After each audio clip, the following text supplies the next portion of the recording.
Women take charge from the evening... No. Women take charge from the Evening Standard... Oh, sorry. Dun, dun, dun, dun, dun, dun, dun, dun, dun, dun, and don't worry, there are no... No! I have to sing it again.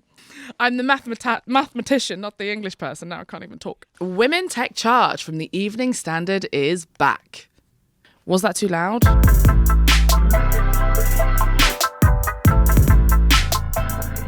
Hi, I'm Anne Marie Imafidon and welcome to Series 2 of Women Take Charge.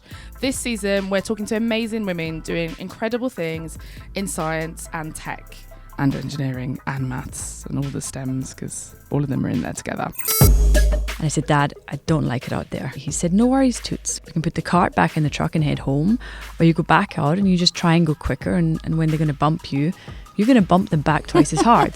Regarding The Mandalorian, it's a little bit of old school and it's a little bit of new school. I think that's where visual effects really succeed. How does one go about getting a watch named after them by Microsoft? Magic and flute. It's showtime. Let's start with a bang or a paso doble. Oh. Rachel Riley is here. She's a presenter, a mathematician, an occasional dancer, and a soon-to-be mum. Yeah, very occasional dancer these days. I can't get close to the pasha. He's like, now you finally got the posture because your bodies are supposed to be touching, but we're still a foot apart. Nailed it.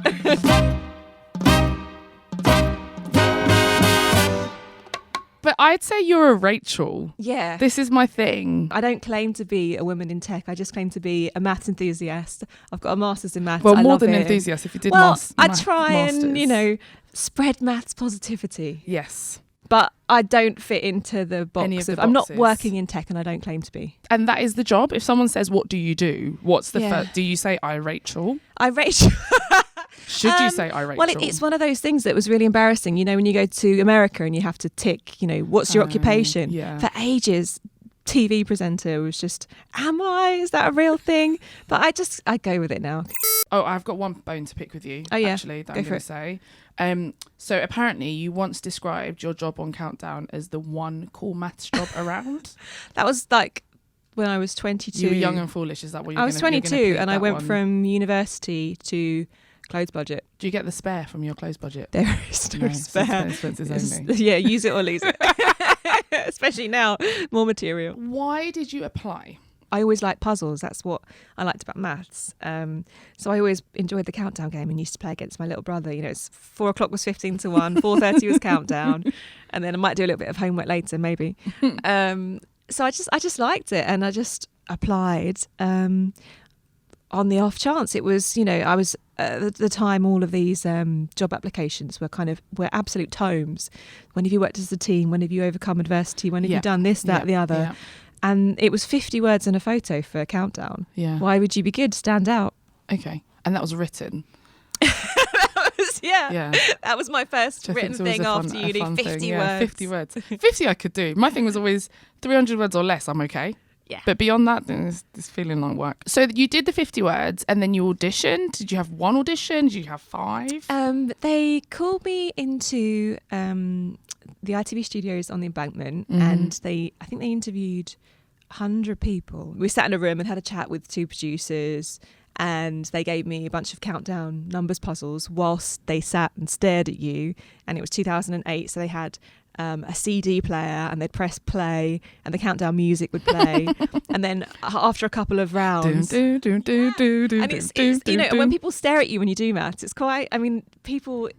You feel like dance monkey dance. That's always my thing. People always are like, you're a maths genius. What's 52 times? And I'm like, this is not how I do my maths. No, yeah, exactly. And there's a maths phase, and there's a reason for that. It's just putting people under pressure. And it's not what maths is about. But the after a couple of Countdown rounds with them staring at me, the actual CD player broke. So then they still had a couple more maths questions. They started telling me numbers like as he was going, be like 10 seconds, 15 seconds, 20 seconds. And when you're thinking in numbers and someone's shouting numbers at you, that doesn't help. It's just like patting your head and rubbing your tummy. Yeah. But obviously it went all right because then they got me back for a screen test. So they took 6 of us up for screen tests, which was like a 3-hour thing in the studio in Leeds. and I got the job. Who was the first person you told? Well, I was supposed to hear, I think, maybe the Friday or over the weekend, and every time my phone went, my mum would be like, and look at me and stare at me, and it's like, it's just Siobhan or whatever. You're making this worse, Mum. And then, by Monday I hadn't heard, and I was like, well, it's obviously not going to happen. So by the time I did get the call, my mum was like dishing up dinner and didn't pay any attention at all. So I went in the other room, took the call, was like, okay, walked back into the kitchen, just like holding my hat, my phone, like, what's just happened? And my mum, she didn't notice for like a good, 30 seconds, and she turned around and she was like, what? She was so funny, especially to start with, because I had to keep it quiet for a little while. Okay. And I'd be in the car as she'd like get out, and she'd be in the butcher's buying something, and you could see her having a chat with the butcher, and then the guy's like head turning to the car, and you're like sinking in, like she's told someone else. What was the weirdest, or what was the strangest person that was like, oh my gosh, I've just seen you on Channel 4? One day that it was out by accident somehow, and the papers were on my doorstep, which was my parents' doorstep, because I was obviously living at home. And then I was in all the papers, and I was thinking, is everyone going to recognise me now? Am I famous now? And I made it. You realise it's not like that at all. So you can be on Countdown for ages, and people still don't know who you are, which is great. But contrast that with, I did one thing for Manchester United, which hadn't even been broadcast, but they were just promoting the advert for it. Right. And I was getting stopped at Old Trafford. It was Aww. I was like, oh, okay. My dad, quote unquote, said, I finally made it. I get like Asian tourists that come over to Old Trafford, like they do the pilgrimage. Yeah. They recognise me from Man U TV. That's insane. More than Countdown. Yeah. Or 8 out of 10 cats. Yeah, I mean, that's the thing that most people want to chat about. That just, is. person on the That's street. become it. Yeah. Is that as fun as it looks to record? Yeah, it's great. Is it more fun than it looks to record? Well, I'm a massive comedy fan. Yeah, most of it gets exactly. Most of it's career-ending stuff. There's probably some editors that are making a few quid on the side with a few, off cuts. Yeah. Would you ever, if someone said you had to choose, would you choose 8 out of 10 over main Countdown? I would probably, to be honest, choose Countdown because I get to do more numbers games on Countdown.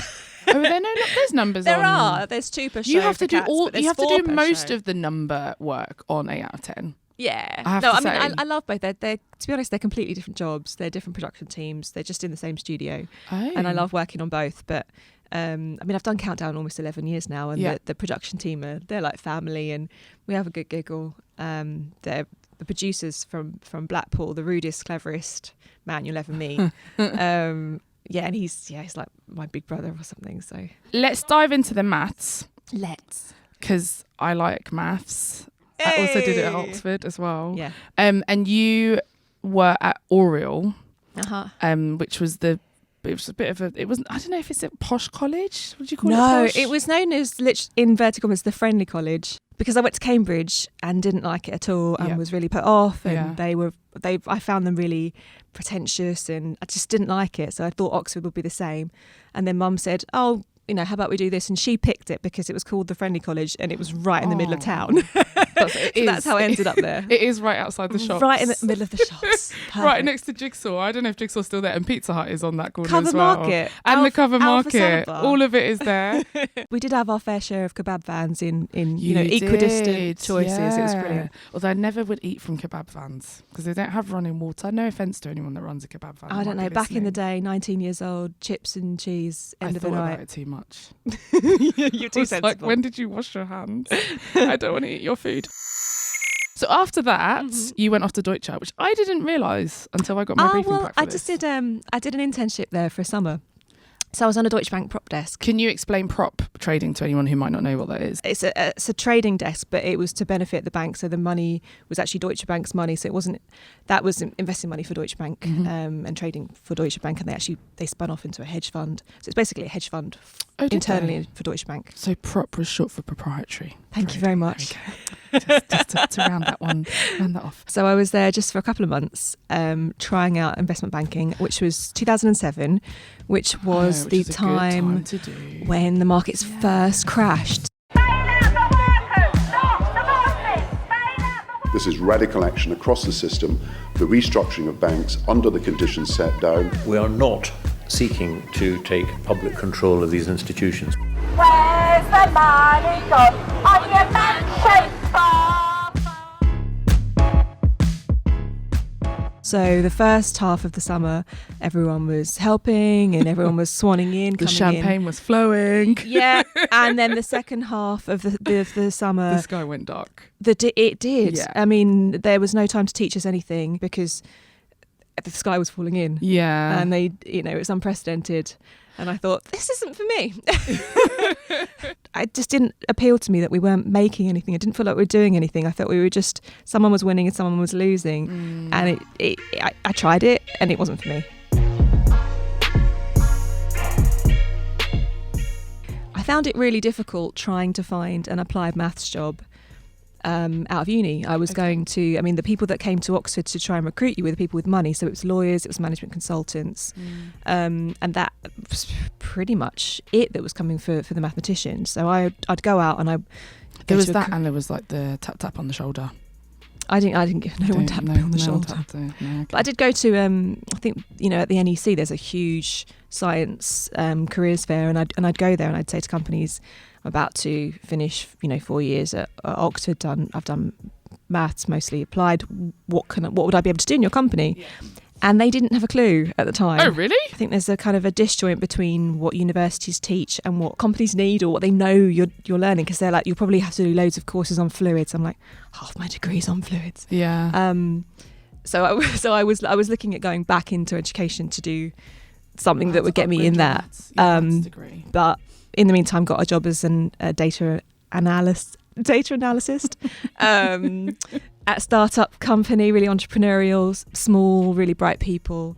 I was only ultimately there 2 months before I left for Countdown. To go up to that frustrates me a little bit. That I left for Countdown? No, of course, no, like, that's great. I mean, do you? No, it frustrates me a little bit that with a master's in maths, that people still didn't, like, accounting was what was thrown back at you. Yeah, it frustrated me as well. I think maths kind of can get a little bit forgotten, even within STEM. It's quite easy. You need maths for the rest of the STEM, but mathematicians, I think they're probably an underused resource, because a lot of people they do it because they love it and they actually do want to use their degrees afterwards, but the opportunities not that big.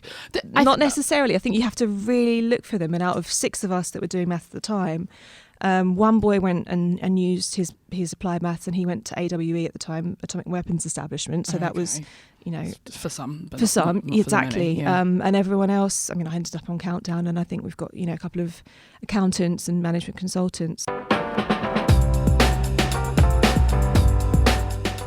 So I did want to talk about technology just a little bit, because it means a lot of things to lots of different people. Yeah.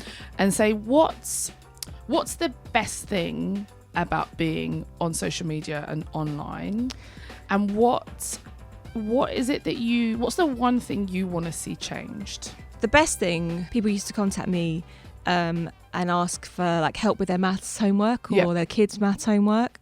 And the only thing I wouldn't call it contentious, but the only thing I'd get into a heated debate with anyone about was women in STEM. Really? Yeah. People will come out with a really, a comment that's just based on no evidence and internal bias and all sorts of things that are just provably wrong. And you could use that to kind of show other people, actually, this is why this is wrong. This isn't, evidence. Were you always fighting then on Twitter? Did you always? No. I wasn't. I once tweeted I was going to a charity dog show and I was looking forward to cuddling the dogs, and I got told some dogs don't like being cuddled. Wow. Okay. So there are people that just like to troll. They just enjoy doing it. Yeah. It's been a steep learning curve. Right. Because social media and us in general, aren't we? We're all in our own little bubbles. So if you don't see what's going on, you don't see what's going on. And when you do see what's going on, but you didn't know it before, and you know that everyone that's just like you doesn't know that this is happening, then that was particularly worrying. Everyone's really reluctant to use Holocaust analogies for anything. But I was recently in LA and I went to the Holocaust Museum, and the part of the display that really spoke to me was about resistors and opposed to collaborators, and who was passive and who did something and why. Yep. And one of the features was about the railways and how the railways enabled the mass murder of millions of people. And the railways themselves aren't inherently bad, of course. People working on the railways aren't inherently bad. But they were used to transport millions and millions of people to their death, and people that were maintaining them or turning a blind eye or helping in some way. Were enabling, yeah. In some way played a part in that. And the internet itself isn't inherently bad, but the internet is being used in a way now by extremists to mess with democracy, to incite hatred, and a lot of they're being used not just to promote hatred, anti-migrant, anti-Islamophobia, anti-Jew. There's groups that promote curing, in inverted commas, your children's autism by giving them bleach enemas, and they're using it for drug trafficking, and they're using it for child paedophilia, and you can't see that these groups even exist unless you're in them. So actually I'm supporting a bill. Lucy Powell's trying to get a bill through, which with Brexit has been overlooked, and I hope it will come through, but trying to make the forums, the forum runners actually liable for the material on there, because it's massive to try and get a tech company to change their ways and to try and stop them making money. But someone needs some responsibility. If you went in the street and you spouted this kind of stuff, you would get arrested. But you can do it online with tens of thousands of people literally in these groups. And there's no consequences, and it's not visible. So we need to change that. And with the trace. So this is the other thing that I still try to get my head around, or kind of normalise in my head, is that if someone sent you a message, even if it is a public one, that's something they've written and they've put it down. So it's maybe it's not their name, but it's their account. There's, in some ways, or in many ways, that is traceable, because otherwise the tweet wouldn't have gone often out. People are proud of it. And so it's really strange, because it's like, that's worse than you saying it, but you've incriminated yourself in such a big way. How is that something that at the moment there's two spheres of existence. There's the real world, where there's social consequences, and then there's the online world, where there kind of aren't. We've kind of lost that. People are saying things and doing things that they would never do in real life. Yeah, exactly. And there's a fantastic group that I'm now working with called the Centre for Countering Digital Hate. I can't tell you how good these people are, because it is a new phenomenon, social media being used in nefarious ways, or to kind of at the detriment of society. And they're actually people, they're getting out there, they're on the front line, they're doing research, they're doing analysis, they're doing actual studies that we can use to see how hate spreads. So they've released, the first paper was called Don't Feed the Trolls, and it really, really helped me online, because trolls kind of they hijack your natural instinct to defend yourself or defend what you're talking about, and you just assume, I would just assume that a little bit of education, a little bit of enlightening would inoculate people against stuff, but actually these people are inside their own social bubble, so their numbers of people they can influence are small, and they are using high profile people to magnify it. So say I've got 600,000 followers. If 95% of the people see a troll or see what they're saying and think that's appalling, that's horrible, then they've won. Great. But 5% of people might think, oh, that's interesting. Who are these people? And then they're getting outside of their bubble. So there, I just love the campaign.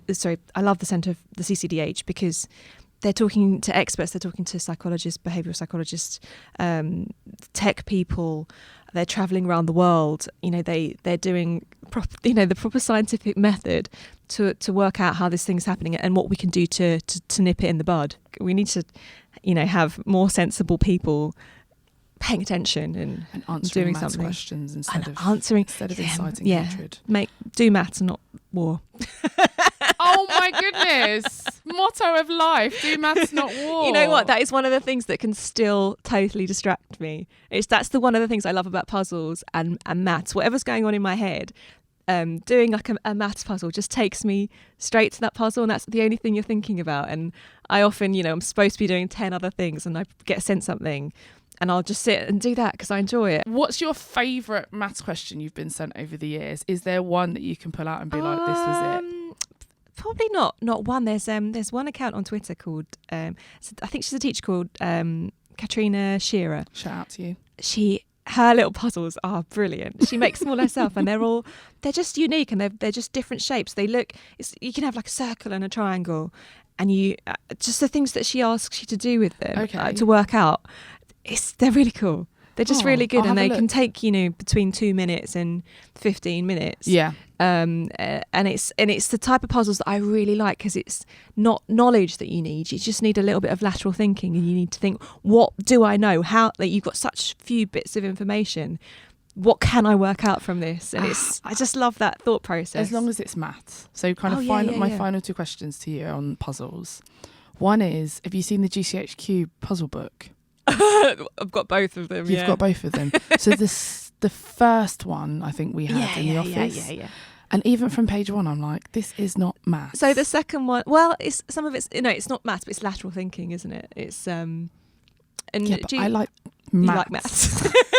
Well, some of it you have to know things like the rainbow colours in German, which you're never going to know. The rainbow colours in German. Well, some things like that, the patterns that you're Come spotting. on. Maths is hard enough. Like, and I'm saying this as someone that loves maths. It's hard enough to not have to know the rainbow colours. But then that feels like physics. But you just know that spies or whatever in the 40s, in the 30s, they had to think like this. They had to try and crack the code. This is why I could never be a spy. I mean, I'm also not very good at keeping secrets. So, my second question to you on problems is around escape rooms. Yay or nay? I haven't done any. What? I haven't done any. I need to. Oh, come on. Someone out there has got to have Rachel Riley come round. I do want to, because I like puzzles. room. But would I just be like the worst person to take into one of those rooms if everyone else wants to have a go? Because I'm just like, give it to me. Well, it is teamwork. I have to I've done the say, Crystal which we Maze. said. Oh, have you? I've done the Crystal Maze. I the think proper they're the Crystal Maze mixed with the GCHQ book. Okay. So the team took me for. I've never been to one as well, and maybe it's the thing that mathematicians are just like, it's below me. I don't know. The team took me to one for surprise for my 30th birthday. And I remember being really annoyed because I was like, none of this is like logically connecting to the other thing. Yeah. But also me just looking at scraps of paper and trying to pull it together randomly. It's not a real maths problem. Someone sent me messages about a pub in Manchester that I've tweeted about Alan Turing, because they're obviously big touring up there. And there's a pub in Manchester that has kind of like drinking versions of, I mean, not that I'm doing that at the moment, but of like little Maths Turing problems. Yeah, maths problems. Yeah, I maths was gonna say, problems escape rooms are over a everywhere. drink. Lovely. Drunk maths is an idea. That's uni. Like drunk histories. We should pitch that. Drunk maths. You heard it here first. And you just get drunk and talk inebriated. And then do maths. Yeah. No, you didn't talk about maths. You do the problems whilst inebriated. I mean, I'm endorsing drinking responsibly, of course, and for anyone that's teetotal, I don't know you have to spin round loads of times and then do the maths maybe.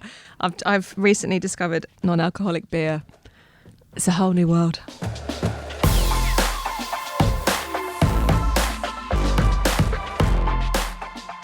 Years ago, there was a Marcus de Sotoy and Alan Davies programme about maths.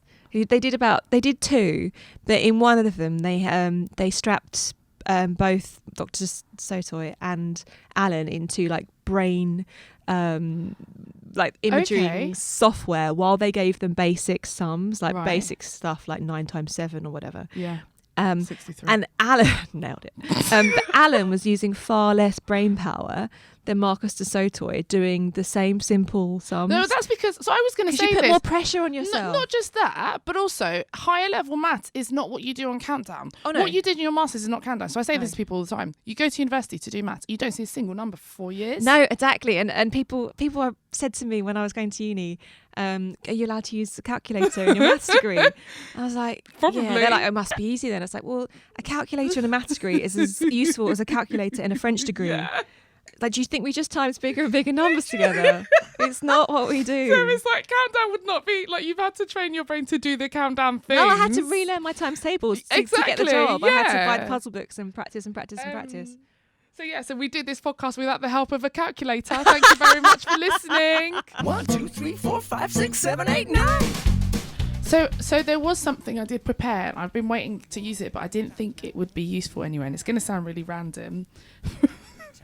Now I've like built it up too much, but there was this thing I was gonna stop looking. This is like Okay, when you were I'll stop looking. I'll stop looking. I was just, that Rachel and Anne Marie sitting in a tree multiplying things by 3. I didn't know where it was going to be useful, and now I've said it out loud. No, just crazy things.